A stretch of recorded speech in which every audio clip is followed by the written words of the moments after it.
Olá, TV Mares no ar, mais uma sexta-feira, mais uma semana que foi embora, vamos falar de mercado. E esse mercado essa semana do café foi muito lento. O mercado internacional operou praticamente a semana toda consolidando quanto ao intervalo mercadológico, depois das recentes volatilidades. Nada de grosseiras oscilações foram vistas. Muito pelo contrário, terminamos a semana no campo negativo, mas ainda respeitando suportes muito interessantes, baseado ainda na seca no Brasil, e é o quadro fundamental que dá até certo ponto uma certa sustentação às cotações internas. O que vem tirando o sono do café e de todo o setor exportador de uma forma em geral é o dólar. Essa semana bateu 1,70, só não caiu de 1,70 porque o Banco Central entrou e comprou muito dólar.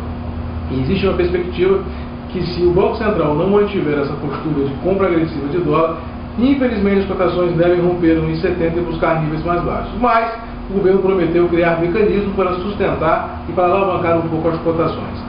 No caso da Bolsa Financeira, a semana também foi muito lenta, com pouca liquidez nos mercados, principalmente no Brasil, os grandes investidores à espera de fatos novos e à espera para ver o desenrolar, o desfecho final dessa capitalização da Petrobras, que se tomará Deus agora no final do mês, já é assunto liquidado. E assim todo o contexto financeiro pegou um pouco da carona, da letargia do setor café, e posso dizer a você que a semana foi praticamente perdida. Mas, como quem morre por último, é sempre esperançoso. Vamos torcer para a semana que vem. Temos grandes notícias e grandes volatilidades no mercado. Sucesso e até semana que vem. Um abraço, até lá!